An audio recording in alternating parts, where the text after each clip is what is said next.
around to a couple of things.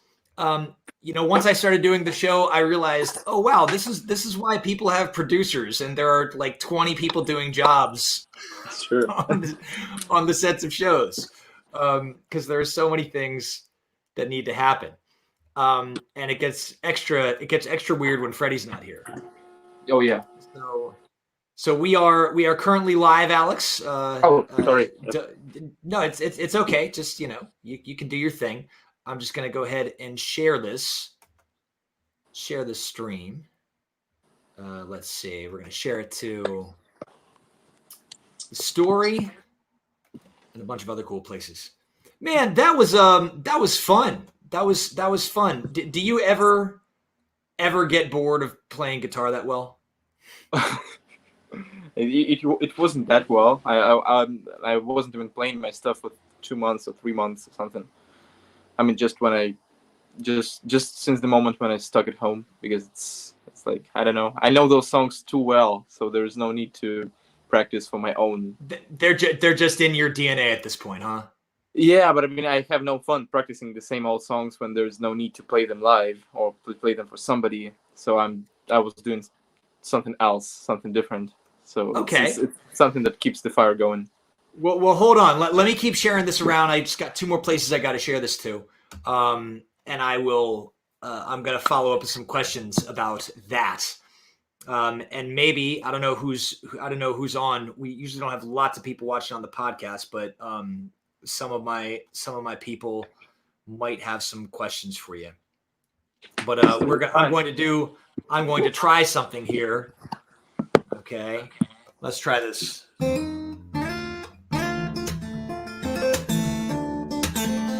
Let me see if I can play our opening song with this tuning. Hello,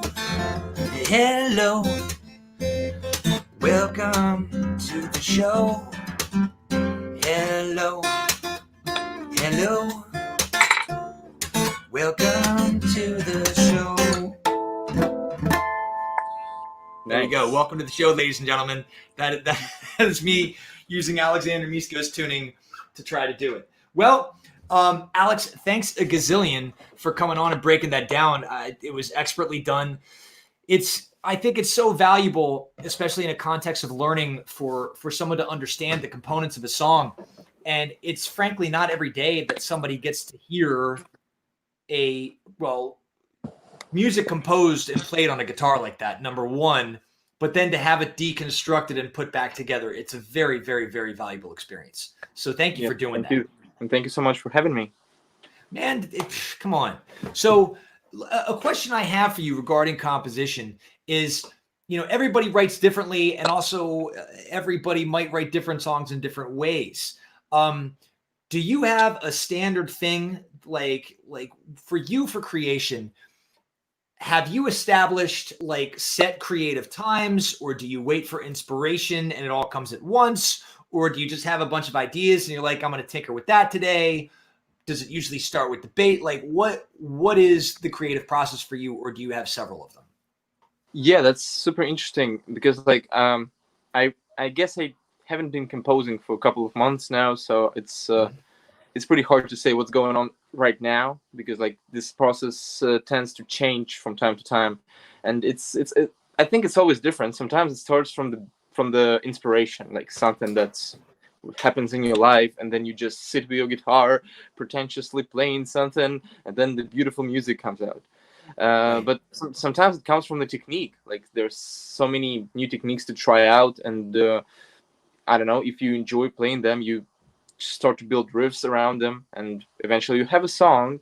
And the coolest thing about instrumental music in general is that it doesn't have to be truly deep and meaningful. That's the point, because I mean, that's my favorite example of how people perceive any instrumental music, that you can just play beautiful C add 9 chord with tons of reverb and shimmery delays that would sound like beautiful waterfalls or whatever, and then you ask people what they see, what they hear in this music, and some people would say that they hear God in it. Other people would say that they hear mountains or waterfalls or the sea or whatever, but in fact it's just a chord. and I didn't have anything behind that. You can call it exercise number 43 on fretting the C at 9 chord, but still it would have some musical value in a way how you present it to the audience. I could call it C at 9 exercise, but at the same time I could call it the meeting at the mountains, and then usually all the proper associations and pictures in your head would pop up, even if the music is totally nothing about that. And as long as you don't have lyrics, you can present it in any way. I'm not saying that I compose music like that, but there's totally a nice way to do it like this, and it means that, I don't know, it's all about perception. So the approach is not even that important, whether it's based on a technique, whether it's based on your emotional inspiration, whether it's based on just noodling when you, I don't know, get bored. Eventually it all makes sense as long as there's a reason to write it. Like, I mean, this is what I'm sort of trying to get to the core of, because a lot of people, I think a lot of people who are not creators, they look at creation as some mystic, otherworldly, untouchable thing. Not everybody, but I think a lot of people look at it that way.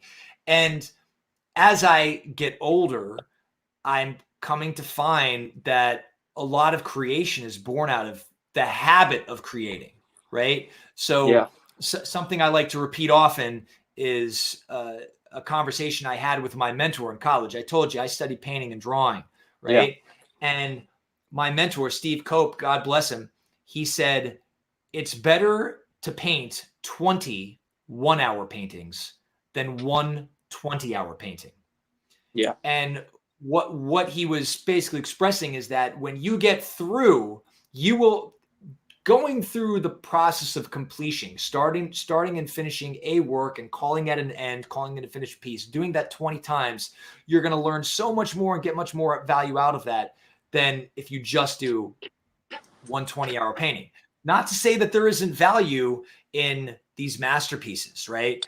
But it's that chipping away at it that really allows, I think, the learning to happen, right?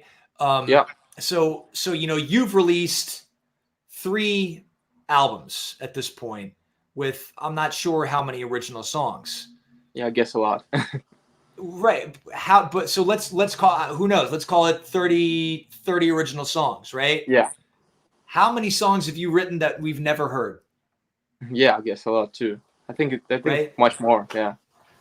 So what I'm curious is, when you think about, if I were to ask you to think about what is your, I mean, if they're different processes, that's okay. What I want to come back to is the sentence that you said where I just want it to, as long as it makes sense, that's what's important. Can you clarify what that means? What do you mean, as long as it makes sense? I mean, it's pretty broad, but in general, I think I picked it up from John Gom, that you mentioned before, our mutual inspiration and the greatest guy on the planet.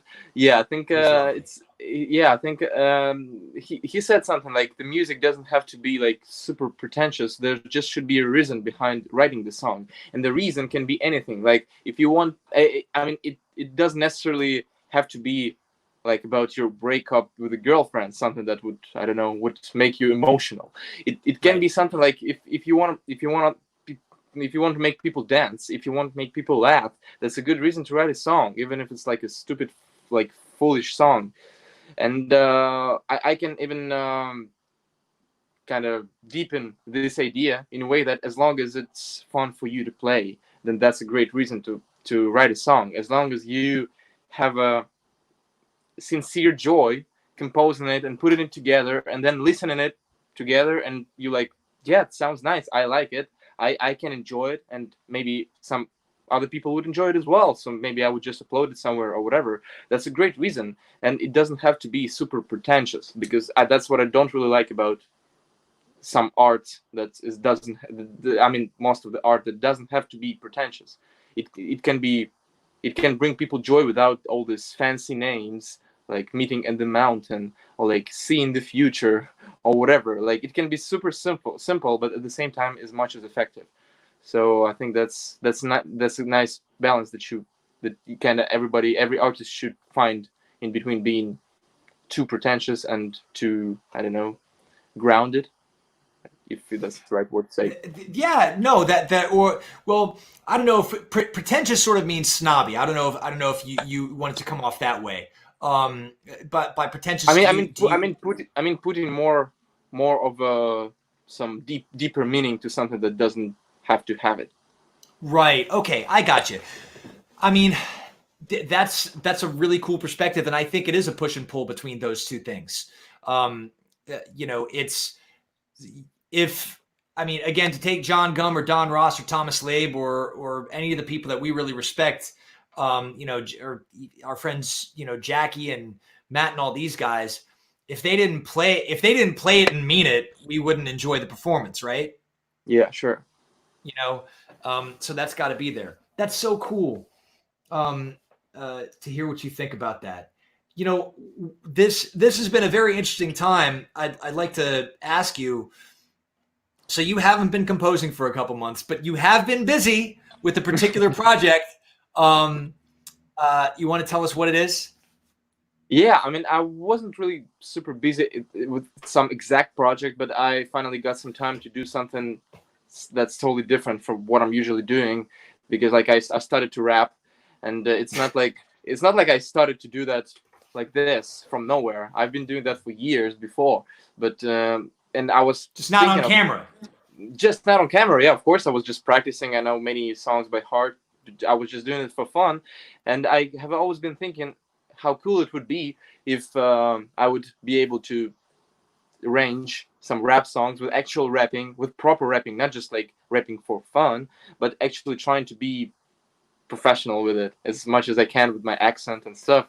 But at the same time, having the proper guitar part arranged for fingerstyle, but not in a way that I would arrange rap in fingerstyle. I don't want to arrange the rap lyrics for notes, right. Just tapping them or whatever. It totally makes no sense for me.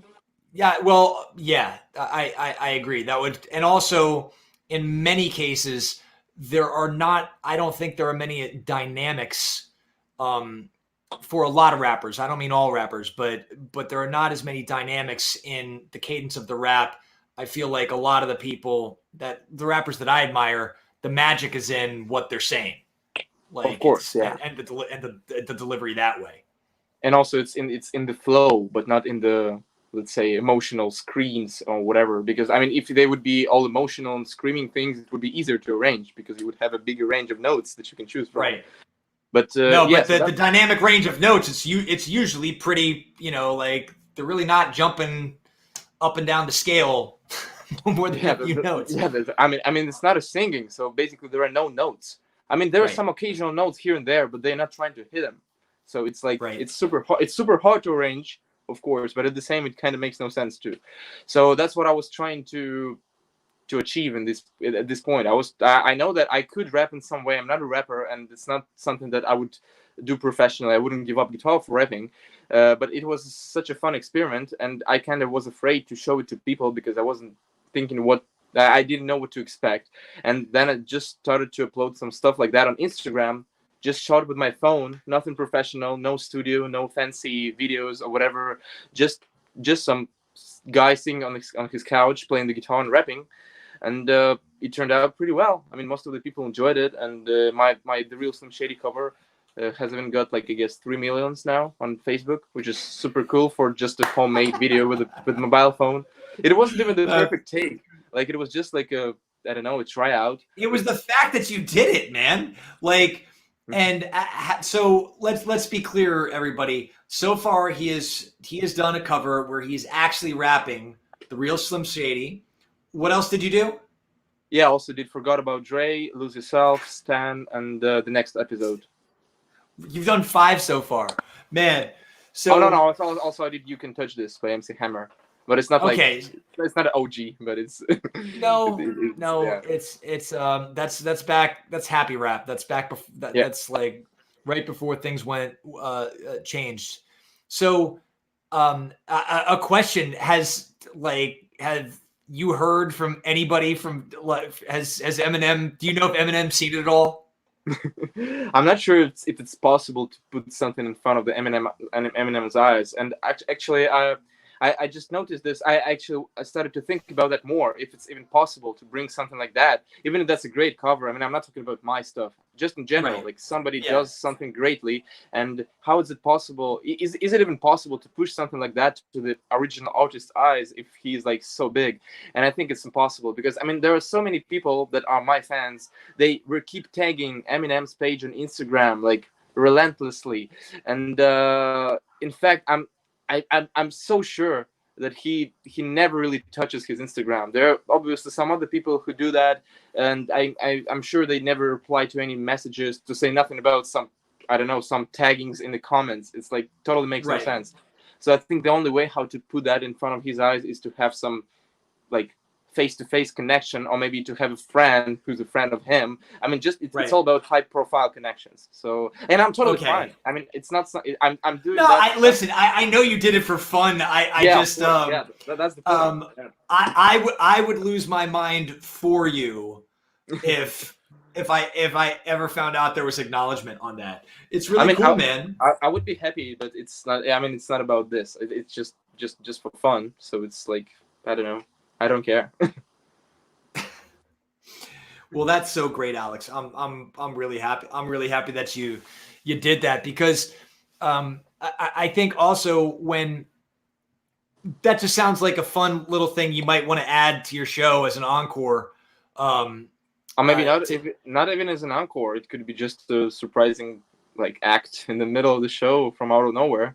I mean, it should be appropriate. The point is, I wouldn't the do that point in is, Carnegie Hall.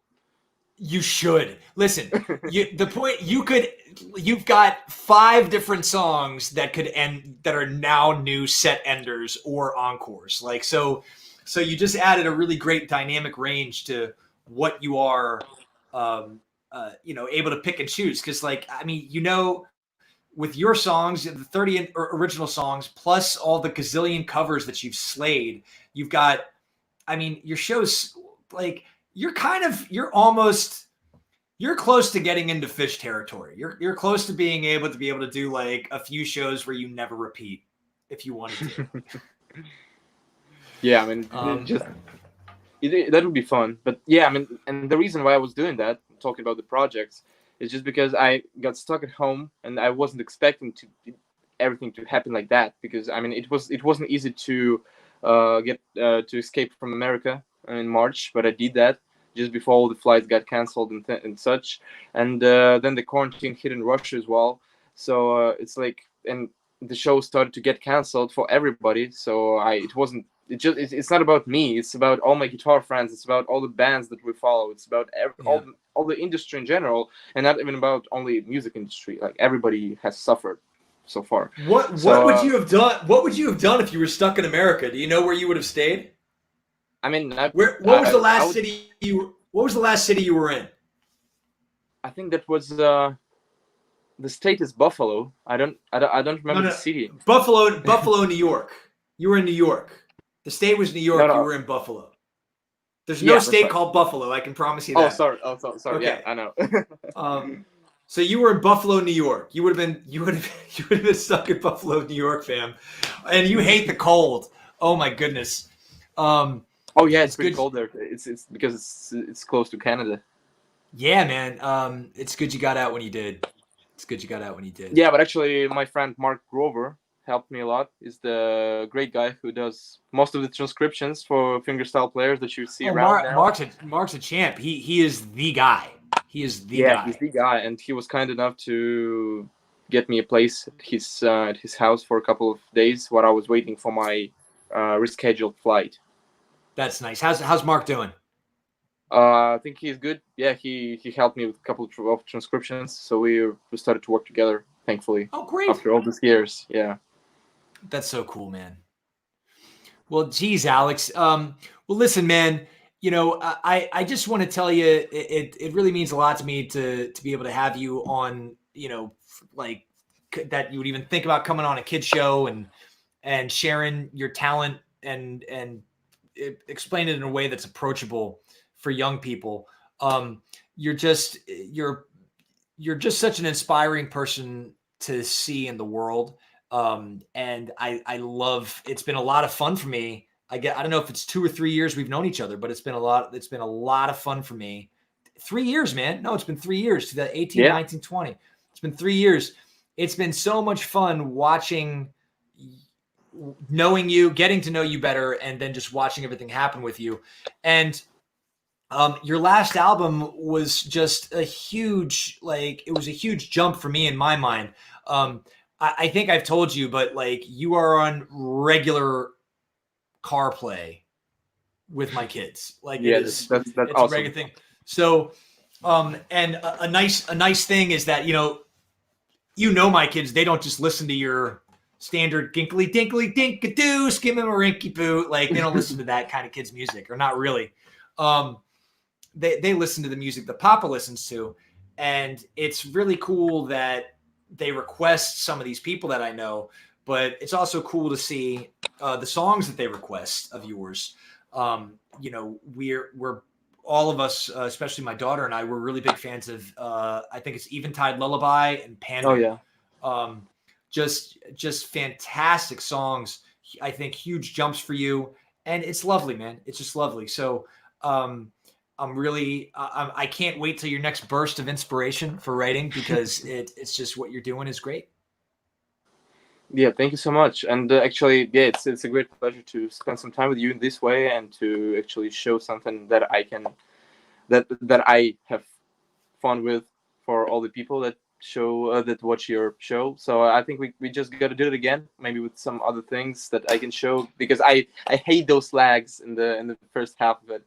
Oh yeah, hey man, it could have been better. So yeah, you've got a full proper show with no technical. You've got an open invitation. Number one, number two. This week we end season 2 this week, and we're going to be looking at how we're going to approach season 3. But yeah, man, it'll be fun, and we can talk more about what we can do the next time. Yeah, we can do chopsticks. Bet. Well, listen, I got some good news, which is that you're finally allowed to play music on the street, and Freddie and I got a license to play guitar. So I'm gonna have to close this out, because I got to go make some money, brother. It's the streets are calling my name. So thank you for talking to us about your creativity, about your process, about what you're doing. Please, folks, when you see this, check out my friend Alexandr Misko. He's fantastic. Support him by buying his stuff. And when he is able to tour again, buy a ticket. You will not regret it. Yeah, thank you. Peace, my friend. Thank you so much, guys. Really appreciate that. You got it, brother. Later, my man. Yeah. Bye, everybody. Bye.